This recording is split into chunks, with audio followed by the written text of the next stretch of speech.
Saya akan angkat satu buah kisah saja. Ini satu kisah sudah cukup untuk menghancurkan semuanya orang-orang yang tidak beriman kepada Allah ini. Tentu ada banyak kisah-kisah lain, tapi saya angkat kisah seorang tabi'in yang bernama Abdullah. Abdullah ini orang yang sangat soleh. Duduk di tengah-tengah padang pasir, di kemahnya, dia tinggal di kemah. Lagi makan siang, teman-teman sekalian. Begitu dia masukkan makanan di mulutnya, dia lagi makan siang. Tiba-tiba ada orang dari kejauhan dengan kecepatan tinggi, kuda dipicu, debu-debu pada berterbangan, sampai dia turun dari kudanya. Dia bawa informasi penting nih. Dibuka pintu kemahnya si Abdullah, lalu dia mengatakan, wahai Abdullah, dia teriak-teriak. Abdullah mengatakan, ada apa dengan kamu? Sambil dia berhentikan kunyahan makannya, orang ini bilang, anakmu baru saja mati ditusuk orang. Jadi informasi yang dibawa oleh orang ini adalah berita kematian anak Abdullah. Tidak cukup di situ, dibunuh oleh orang. Orang ini tiba-tiba kaget karena si Abdullah tadi memberhentikan, tidak panik, tidak marah, tidak bingung, dengan sangat tenang.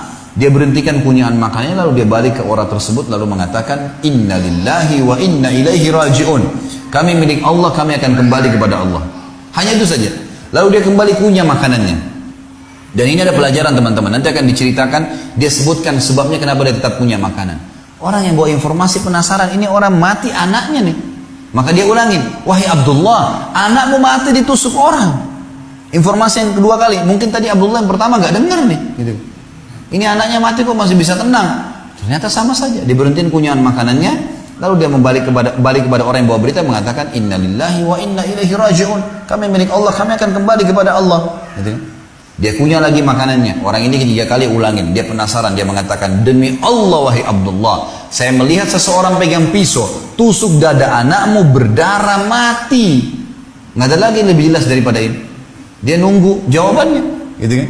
Maka Abdullah pun dengan sama tadi tenang sekali memberhentikan kunyahan makannya, lalu balik kepada orang ini mengatakan, Inna lillahi wa inna ilaihi raji'un. Kami milik Allah, kami akan kembali kepada Allah. Orang yang bawa berita penasaran mengatakan, wahai Abdullah, demi Allah yang saya bayangkan adalah Anda akan panik, bingung, membongkar makanan ini, kemudian Anda segera mencari siapa yang membunuh anak Anda. Wajar, secara manusiawi orang kalau belum paham itu jawabannya. Anaknya dibunuh orang gitu kan. Abdullah subhanallah, lihat orang yang beriman kepada Allah bagaimana menghadapi permasalahan teman-teman sekalian. Dia bilang sama orang yang bawa berita, duduklah saudaraku. Ini anaknya lagi mati, dia masih mau menasihatin orang gitu kan. Duduklah wahai saudaraku, duduk orang itu. Lalu dia bilang, kami adalah sekelompok kaum, segelintir orang yang beriman kepada Allah subhanahu wa ta'ala. Dan Allah subhanahu wa ta'ala, Tuhan kami telah mengajarkan kepada kami kalau musibah datang, kami mengucapkan pertama kali kalimat istirja. Inna lillahi wa inna ilaihi raji'un. Kami milik Allah, kami akan kembali kepada Allah. Dan Allah berfirman dalam Al-Quran, وَبَشِّرِ الصَّابِرِينَ الَّذِينَ إِذَا أَصَابَتْهُمْ مُصِيبَةٌ قَالُوا إِنَّ لِلَّهِ وَإِنَّا إِلَيْهِ رَاجِعُونَ أُولَٰئِكَ عَلَيْهِمْ صَلَوَاتٌ مِّن رَّبِّهِمْ وَرَحْمَةٌ وَأُولَٰئِكَ هُمُ الْمُهْتَدُونَ. Allah telah mengatakan dan sampaikan berita-berita kepada orang-orang yang sabar, yang mereka kalau ditimpa musibah mereka mengatakan kami milik Allah, kami akan kembali kepada Allah. Mereka lah orang-orang yang mendapatkan rahmat dan jalan keluar dari Tuhan mereka, dan mereka mendapatkan petunjuk. Lalu dia bilang, saya sudah ucapkan kalimat itu. Kalau anak saya dibunuh orang, ini nasihat dia dan ini pelajaran buat kita. Orang beriman tahu menghadapi masalah. Dia bilang, kalau anak saya mati ditusuk orang tadi, saudaraku fahamilah, Allah juga telah menyampaikan kepada kami sebagai hamba-hambanya, orang mati bukan karena tusukan, tetapi mati karena ajalnya datang. Kalau ajal anak saya belum datang, mau 1000 orang pun yang tusuk tidak akan mati. Orang beriman tenang dengan itu. Mau ditabrak kereta api kah, mau disentuh, mau dikena setrum kah, kalau belum ajal tidak bakal mati, gitu kan? Maka di sini Abdullah ingin menjelaskan kepada kita satu poin teman-teman sekalian. Yang membuat mati Allah subhanahu wa ta'ala karena ajal datang. Dan bahasa saya, ajal ini tanggal expire, gitu kan? Jadi bukan cuma makanan kalian yang punya tanggal expire, antum dan saya juga punya tanggal expire, gitu kan?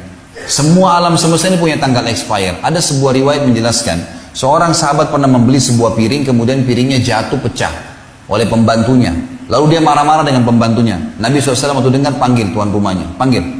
Lalu kata Nabi SAW kepada tuan rumahnya, kenapa kau marah dengan pembantu? Dia bilang, ya Rasulullah, piring baru saya beli dipecahin. Kata Nabi SAW, jangan kau marah dengan pembantumu karena piring yang dipecahkan olehnya punya ajal sebagaimana kau punya ajal. Kalau bukan pecah di tangannya, akan pecah di tanganmu. Gelas ini teman-teman sekalian, kalau sudah saatnya pecah, maka di tangan saya itu, di tangan Anda akan pecah pada saat itu. Atau kita taruh di meja pun akan pecah dengan sendirinya. Memang sudah begitu ajalnya. Kita beli makanan ternyata ada yang rusak. Rusak itu karena ajalnya sudah datang, gitu kan? Maka kita harus paham masalah ini.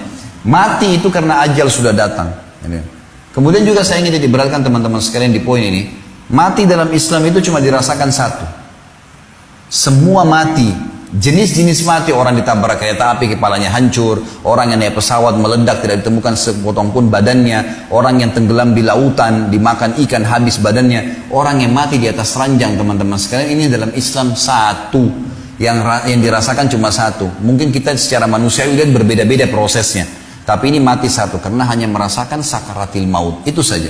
Bagaimana ruh dicabut oleh malaikat. Orang beriman akan keluar lebih mudah dari air dari mulut kendi, sebagaimana saya jelaskan semalam dalilnya. Dan juga orang fasik atau orang kafir akan seperti bulu domba yang dibasahkan lalu dililitkan di pohon duri lalu ditarik dengan keras sehingga berantakan bulu domba itu. Hanya itu saja. Maka Abdullah di sini tenang teman-teman sekalian, anaknya mati, dia tidak perlu balas dendam karena memang anaknya mati sudah ajal. Itu cuma proses saja. Proses ini tuh bisa menjadi penyebab mati, bisa tidak, gitu kan? Lalu kemudian dia jelaskan teman-teman sekalian kenapa dia tetap makan. Dia bilang, dan Tuhan saya Allah mengajarkan kepada saya untuk menghabiskan makanan ini. Kalau seperti yang kau bilang membongkar makanan ini berarti mubadzir. Dan Allah mengatakan inna mubadzirina kanu ikhwana syayatin wa kana syaitan rabbihi kafura. Mubadzir itu perbuatan syaitan, gitu kan? Dan syaitan itu kufur kepada Tuhannya. Maka saya tidak boleh. Saya akan makan makanan ini, setelah selesai baru saya urus jenazah anak saya. Jadi selesai hidupnya, udah. Orang beriman sangat mudah menjalani kehidupan dalam musibah yang seberat ini pun teman-teman sekalian.